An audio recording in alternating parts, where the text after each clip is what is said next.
Good morning student, welcome to our BEd online class. आज की कक्षा में हम विज्ञान का अधिगम व्यवहारवाद से निर्मितवाद और उसके आगे पढ़ेंगे। पिछली कक्षा में हम लोगों ने जॉन डीवी के निर्मितवादी सिद्धांत का आधार पढ़ा था। आज हम प्रोफेसर जेएस ब्रूनर एवं संज्ञानात्मक विकास के बारे में चर्चा करेंगे। प्रोफेसर ब्रूनर मानसिक क्रिया एवं मानसिक संरचनाओं के विकास द्वारा अधिगम पर बल देते थे। ब्रूनर विज्ञान शिक्षण को अर्थपूर्ण बनाने में सक्रिय रहे और उनका विश्वास है कि शिक्षण द्वारा मानसिक संरचनाओं का विकास होना चाहिए और किसी भी विद्या शाखा की संरचनाओं को जानना चाहिए। उनके अनुसार संरचनाओं का बोध यह स्पष्ट करता है कि किस प्रकार वस्तुएं विचारों में संबंध है। ब्रूनर आगमनता अधिगम आगमन अधिगम द्वारा सक्रिय रहते हुए संप्रत्ययों को के बोध पर बल देते थे। प्रोफेसर ब्रूनर ने यह जानने का प्रयास किया कि किस प्रकार बालक बौद्धिक वृद्धि करते हैं और बौद्धिक वृद्धि किस प्रकार अधिगम शिक्षण में से संबंधित है।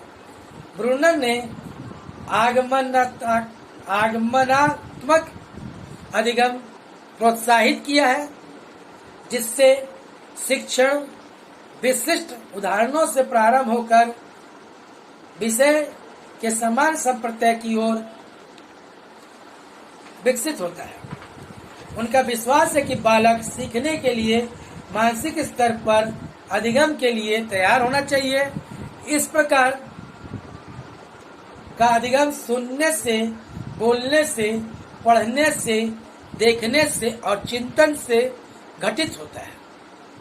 इस प्रकार ब्रूनर आगमनात्मक प्रविधि को अधिगम का सक्रिय वृद्धि मानते हैं, जो संप्रत्यय समझने और विकास की एक सक्षम विधि है। प्रोफेसर जेएस ब्रूनर का जन्म 1915 में न्यूयॉर्क शहर में हुआ।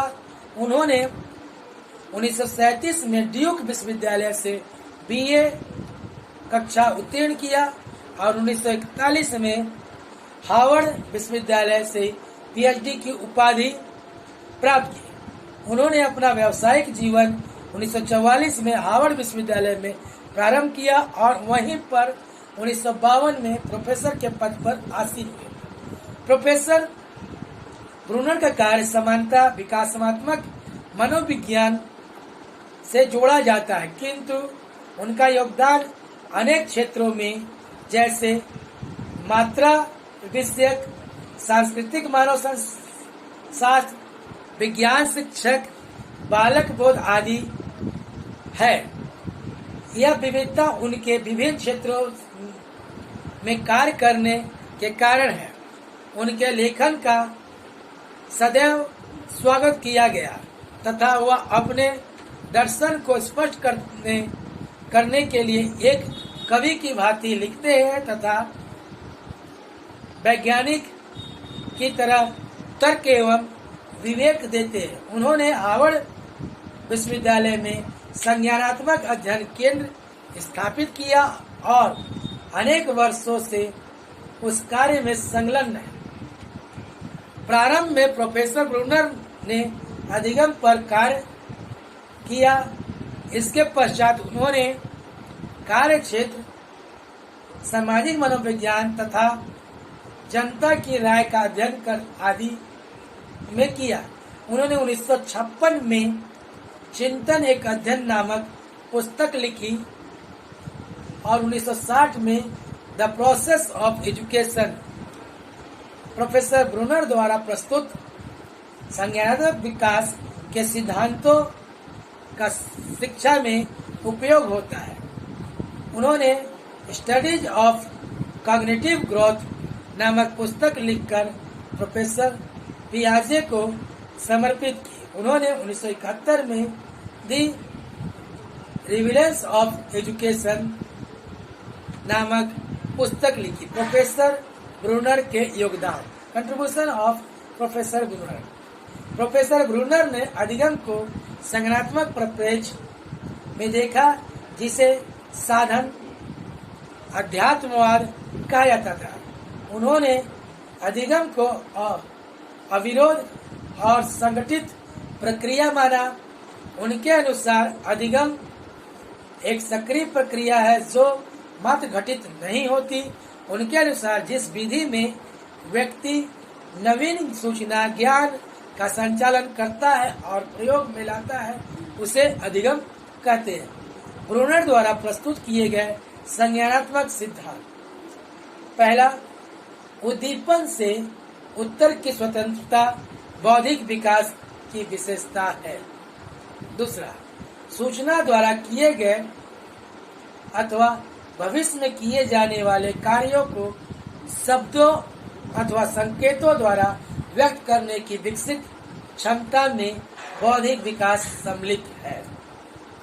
जैसे पहले वाले को हम लोग कहते हैं independent of R and respond and stimuli. दूसरा मेंटल, दूसरा हम कह सकते हैं सेल्फ कॉन्शियस। तीसरा जो है वो होता है आपका सूचना संसाधन प्रणाली तथा आंतरिक ग्रहण के विकास पर बौद्धिक वृद्धि निर्भर करती है, जो निकटतम में भविष्य में वास्तविकता का वर्णन करते हैं, मेंटल रिप्रेजेंटेशन। चौथा, बौद्धिक विकास के लिए शिक्षक स्वचेतना एवं कार्यों में क्रमबद्धता अंतरक्रिया आवश्यक है। पांचवा, बौद्धिक विकास के लिए भाषा एक आधार कुंजी है। छठवां, अनेक विकल्पों में से एक साथ कुशल योग्यता से निपटने अथवा समवर्ती क्रियाओं करने से बौद्धिक विकास व्यक्त होती है। प्रोफेसर ब्रूनर द्वारा प्रस्तुत संज्ञानात्मक विकास की अवस्था है। पहला, अधिनियम अवस्था है, जिसे बोल सकते हैं इनएक्टिव स्टेज। इस अवस्था में बालक क्रिया कार्य द्वारा अपने आसपास के वातावरण को समझता है। इस अवस्था के लिए ब्रूनर और पियाजो दोनों का मत है कि बालक वस्तु या पदार्थ को समझता है। दूसरा, मूर्त अवस्था, आइकॉनिक स्टेज।